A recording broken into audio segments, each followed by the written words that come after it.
l'appel effectué à l'endroit du président Sidi Touré ne peut pas être interprété comme étant un appel effectué à l'endroit des forces vives. Non, pas du tout, parce que le matin, nous avons rencontré, avant d'aller au stade, nous étions sur Jean-Marie Doré. Et Jean-Marie, qui était notre porte-parole, aurait dû être celui-là qui aurait été contacté, mais à aucun moment, il nous a dit qu'il a échangé avec le président du CNDD. Donc, c'était uniquement avec Sidi Touré. Merci. Il continue, le chef de l'État. J'ai passé toute la nuit en les suppliant et en leur demandant d'annuler leur manifestation. En vain. Ce sont eux qui sont responsables de ce qui est arrivé. Je suis désolé. Ces leaders veulent brûler ce pays. Ils n'aiment pas la Guinée. Ils sont tous à la base de ce problème. Fin de citation. Est-ce que cette réaction est celle d'un chef de l'État qui est soucieux de connaître la lumière sur le massacre qui a été perpétré au stade du 28 septembre ce jour? Nous avions compris que c'est ce genre de discours qui orientait la commission nationale qui avait été mise en place et qu'à la fin de leurs travaux, ils n'auraient pas hésité à incriminer les responsables des forces vives comme étant les responsables du massacre survenu au stade du 20 septembre, transformer donc les victimes en bourreaux. Nous l'avions compris. D'accord. Alors, par rapport à la doléance pour votre libération, voici la suite qu'il a donnée. Le ministre déclare quelque temps après, il releva la tête et me dit: Monsieur le ministre, veuillez dire à nos chefs religieux que j'accepte leurs doléances et que je vais faire libérer les leaders. Est-ce que cela ne confirme pas que vous étiez en état d'arrestation, tous? Venant du ministre Moustapha Sano, il est facilement indiqué que nous étions bel et bien détenus.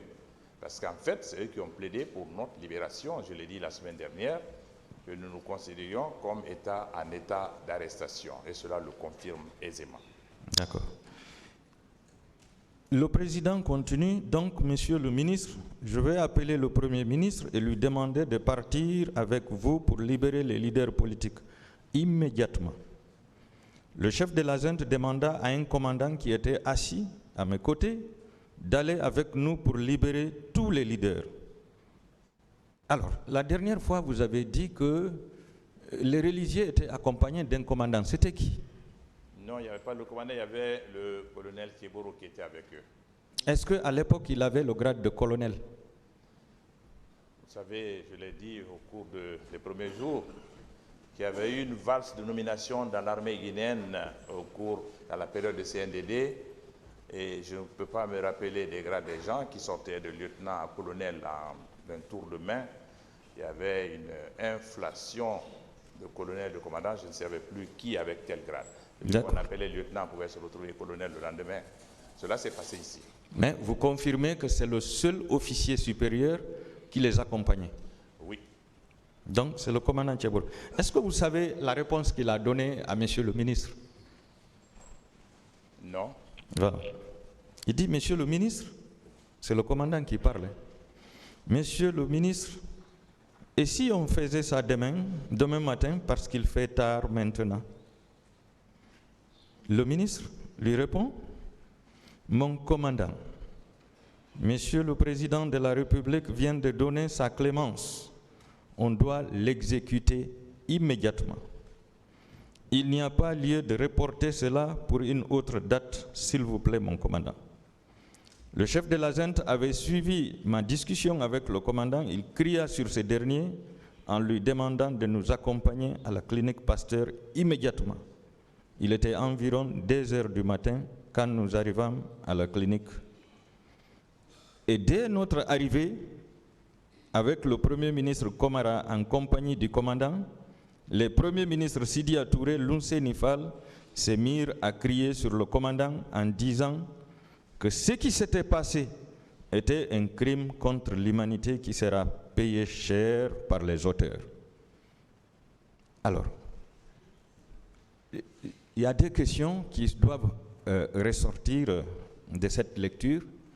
Premièrement, est-ce que vous savez que ce commandant n'avait pas l'intention de vous faire libérer cette nuit-là? Oui, apparemment, c'était exactement cela, à la lecture de ce que vous venez de nous donner. Est-ce que vous savez que la nuit, il pouvait convaincre le chef de l'État de renoncer à cette décision de vous libérer? Oui, je le crois. Est-ce que vous savez que les propos du ministre Sano viennent confirmer vos déclarations ici, que vous aviez effectivement réagi en disant que les crimes qui ont été commis là-bas sont des crimes contre l'humanité et que les auteurs vont payer cher? Je n'avais aucun doute ce jour-là.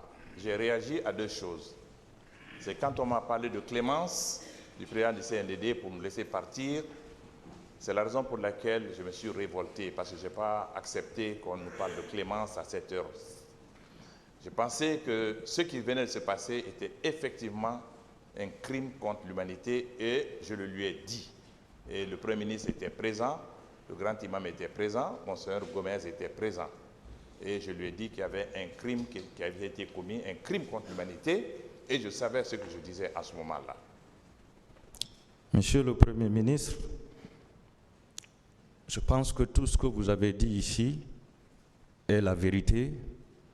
Je vous respecte et je vous remercie. Je remercie le tribunal.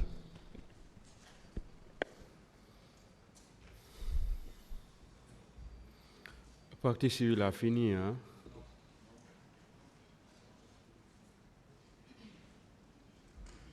Vous n'aviez pas posé de questions la dernière fois? Non. Non, Monsieur le Président. Allez-y alors. Oui. Merci bien, Monsieur le Président. Merci, Monsieur le Premier ministre, Monsieur Lunsun Fall, pour votre brillante explication. Monsieur le Premier ministre, j'ai deux questions à vous poser. La première question est la suivante. À la lecture d'une partie du rapport de la Commission internationale par les conseils de M. Moussa Dadis, ils ont attribué des propos, et c'est bien mentionné dans le rapport, hein, que les enquêteurs ont entendu M. le colonel Tchegoro. Il a dit dans sa déclaration que des éléments étrangers, sierra-léonais et autres, étaient infiltrés au stade. Donc, son bureau, à lui, son service, avait arrêté ceci. Je vous rappelle que c'est la déclaration de M. Tchegoro. Ceci étant, est-ce que vous comprenez en ce moment que les éléments étrangers qui ont été arrêtés par les services de M. Tchegoro n'ont pas été traduits devant la justice? Comment vous expliquez cela? Vous savez, durant ce procès, on a beaucoup parlé de l'infiltration. Et il a été clairement dit ici que des éléments de Kalia ont été infiltrés au stade et ont commis des crimes. D'autres victimes l'ont attesté. Si les membres du CNDD disent qu'ils ont arrêté des éléments extérieurs ce jour-là, ils auraient dû les traduire devant la justice parce qu'il s'agissait d'une question politique, de parti politique, et non d'éléments extérieurs armés. Ils se mêlent à la foule pour commettre des crimes. Mais pour notre part, je pense que cette explication ne tient pas la route. Nous n'avions aucun intérêt à avoir des éléments extérieurs dans nos rangs. Nous étions suffisamment nombreux pour pouvoir atteindre notre objectif. C'était ça la réalité. Donc, cela veut dire le fait pour lui de ne pas déférer ces mercenaires recrutés, selon lui, par les leaders politiques, le fait de ne pas les déférer devant la justice guinéenne, ça prouve à suffisance que c'est un montage. C'est même très grave parce que si jamais ils ont arrêté des éléments extérieurs armés, ils auraient dû les présenter à l'opinion nationale et les traduire en justice. C'était leur responsabilité parce que le CNDD était censé faire face à des hommes politiques et non à des éléments extérieurs armés. Mais je pense que cette explication ne tient pas la route parce que nous connaissons la réalité. Je vous remercie pour cette question. Je vous informe que la justice guinéenne n'a jamais connu ce dossier. Personne n'a été déféré. La deuxième question, Monsieur le Premier ministre.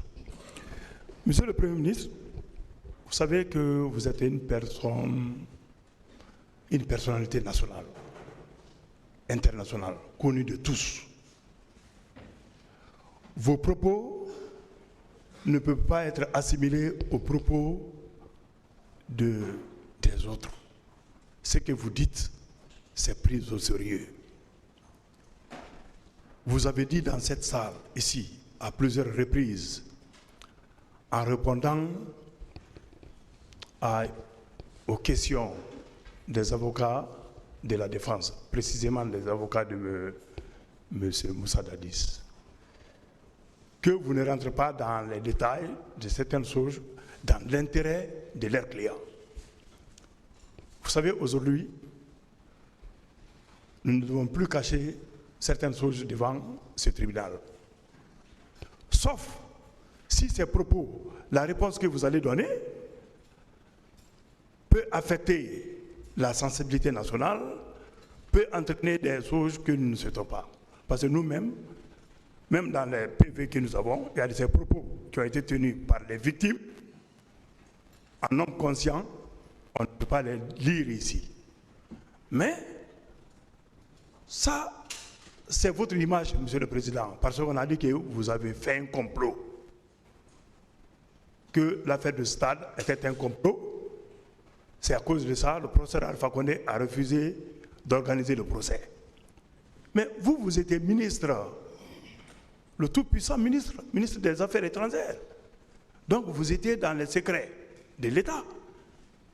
Mais si vous dites que vous ne dites pas ça dans l'intérêt de leurs clients, je crois que vous n'avez pas à protéger l'intérêt de M. Moussa Dadis ici aujourd'hui. Vous devez dire au peuple de Guinée ce que vous savez. La question maintenant. C'est la question. J'ai posé la question. Qu'est-ce qu'il veut cacher? Non, je n'ai pas intérêt à cacher quelque chose ici. Je suis devant une juridiction, je suis un justiciable. Ce que je dis, c'est qu'il n'y avait pas de volonté politique de la part du président de la République d'alors d'organiser un procès. Lui, il savait pourquoi il n'avait pas cette volonté. Et j'ai évité un déballage devant ce tribunal. Et le déballage va nous amener en dehors du procès. Mais ce que je peux dire, c'est que malgré tous nos efforts, pendant 13 années, nous n'avons senti à aucun moment que la tête de l'État était disposée à organiser ce procès. Lui, il avait ses raisons, j'en suis certain. Qui était différent de votre participation au complot. Parce que la raison que l'autre partie donne, que vous n'avez pas organisé le procès parce que vous étiez impliqué dans un complot le jour des événements du 28 septembre. C'est ça leur raisonnement. Vous savez, cette histoire de complot, c'est une histoire à dormir debout, mais je laisse la responsabilité du complot à ceux qui l'ont évoqué devant ce tribunal. Mais pour moi, ma position sur ce complot, elle est très claire et je l'ai déjà affirmée devant ce tribunal. Je vous remercie, Monsieur le Président.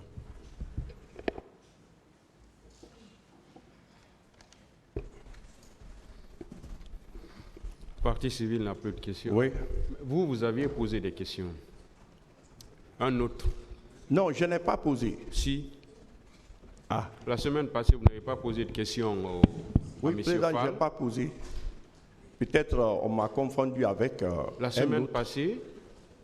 Ok. Monsieur le Président, j'ai quelques questions à poser à monsieur. Vous n'aviez pas posé de questions la semaine passée. Ah, je n'ai pas posé. C'est pourquoi je reprends le micro pour poser. Allez-y alors. Merci, Monsieur le Président. Monsieur le Premier ministre, j'ai quelques questions à vous poser Dès après le massacre, les gouvernements successifs ont jugé nécessaire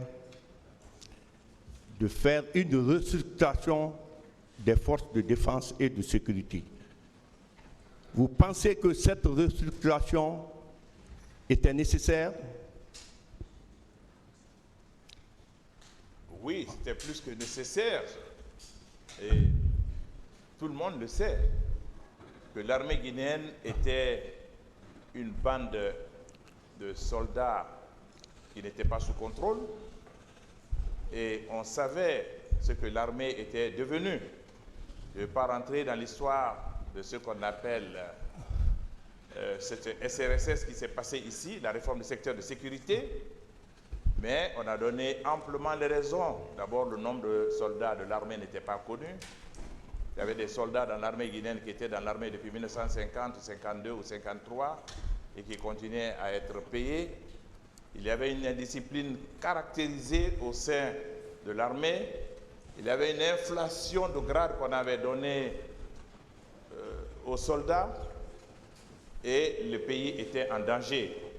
Et je l'ai dit que c'est certainement une des réussites du président Alpha Condé d'avoir réussi cette réforme du secteur de sécurité qui a été d'ailleurs financée par les Nations Unies. Le secrétaire général à l'époque avait débloqué des fonds importants avec l'assistance du général Cissé, qui est venu ici en tant qu'expert et qui a aidé le gouvernement guinéen à restructurer l'armée guinéenne. Et cette armée que nous avons aujourd'hui doit continuer sur cette restructuration. Et il était très important qu'on réussisse cette restructuration parce que nous n'avions pas d'armée. Les soldats se comportaient... C'est bon, c'est bon. Voilà, je pense que c'est bon, monsieur le Premier ministre. Voilà. Concernant la commission d'enquête internationale, je voulais qu'on lève une équivoque. C'est la Guinée qui a demandé qu'on instaure une commission d'enquête internationale, ou bien c'est les Nations Unies qui ont demandé l'instauration d'une commission d'enquête internationale. J'ai répondu plusieurs fois à cette question. Mais pour que cette question ne revienne pas encore aujourd'hui, et je crois qu'il faut qu'on ne revienne pas sur les mêmes questions, mais pour qu'elle ne revienne pas au cours de ce débat, je dis encore une fois que c'est à la demande du secrétaire général des Nations Unies, M. Ban Ki-moon, qui était le secrétaire général à l'époque, que cette commission internationale d'enquête est arrivée. C'est bon. Concernant les immunités, vous avez déclaré la fois dernière que les massacres qui se commettaient à travers le monde, ceux qui faisaient ces massacres se retranchaient derrière leur immunité pour ne pas être poursuivis. Mais désormais, on a dit qu'il faut lever le verrou d'immunité. Quand vous massacrez, vous devez être poursuivi. Je voulais vous demander, est-ce que le cas de Charles Taylor, ce n'est pas dans ce cadre? Qu'est-ce que cela a à voir avec ce débat? Ok. Monsieur le Premier ministre, je voudrais vous dire, vous avez déclaré ici qu'à l'aéroport, quand vous avez voulu voyager, parce que la CEDEAO vous a invité, vos passeports ont été saisis.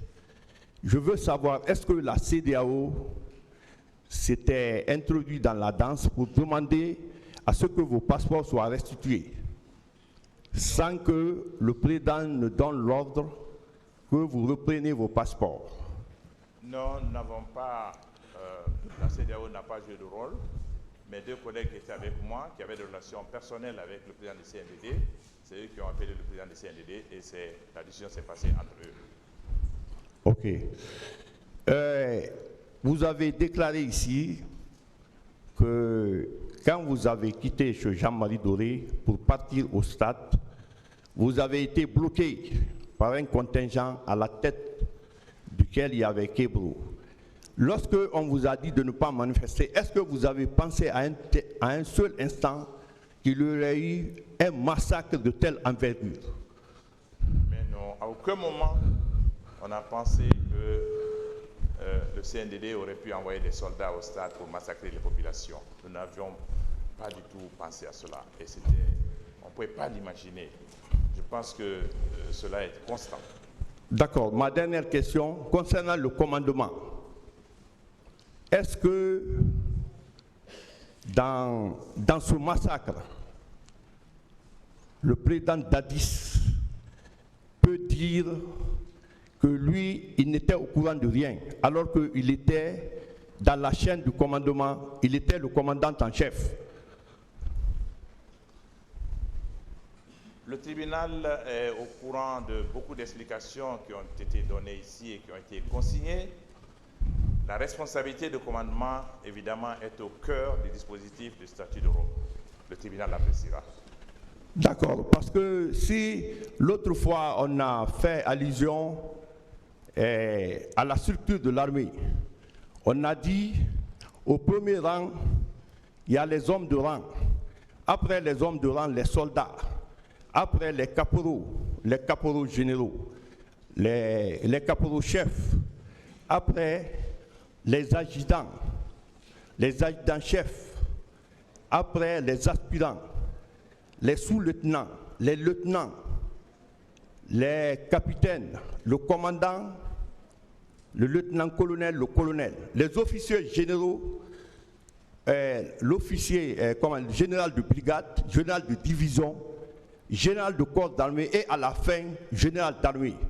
Vous pensez que tous ces militaires-là, au-dessus de la mêlée, il y a le commandant en chef. Donc, s'il y a eu le massacre, sa responsabilité ne peut pas être écartée, n'est-ce pas, dans la logique du commandement militaire? Le tribunal appréciera cela. Je pense que merci. La question elle est devant le tribunal.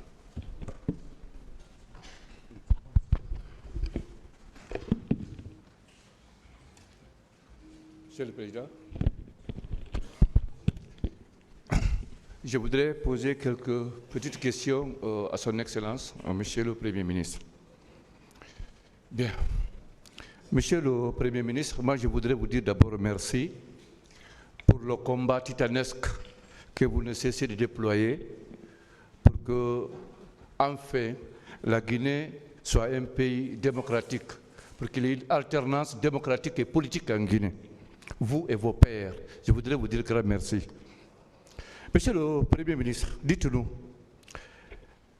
trouvez-vous normal qu'un groupe de personnes s'empare du pouvoir par effraction et que ce même groupe de personnes vous interdise, vous, force vive, d'exercer un droit constitutionnel, la manifestation? Trouvez-vous cela normal? Vous savez que chaque fois qu'il y a des changements anticonstitutionnels, la communauté internationale œuvre toujours pour la restauration de l'ordre constitutionnel. C'est dans ce cadre-là que nous avons agi. Très bien. D'accord. Monsieur le Premier ministre, j'ai entendu des questions ici qui vous ont été posées, comme si vous étiez vous-même renvoyé devant ce tribunal criminel, alors que vous n'êtes qu'une victime. On vous demande même, on vous parle de complot. Est-ce que dans cette affaire tragique du 28 septembre, c'est l'affaire de complot qui vous intéresse? Est-ce que c'est la façon dont le CNDD a perdu le pouvoir qui vous intéresse? Ou bien c'est pourquoi les événements tragiques du 28 septembre? Je pense que nous avons répondu plusieurs fois à cette question. Oui, c'est intéressant, Excellence. Vous savez, la répétition enrichit la connaissance. Je me suis largement prononcé sur cette question de complot et je dis que je laisse la responsabilité à ceux qui ont annoncé cette histoire de complot à laquelle, moi, personnellement, je n'y crois guère. D'accord.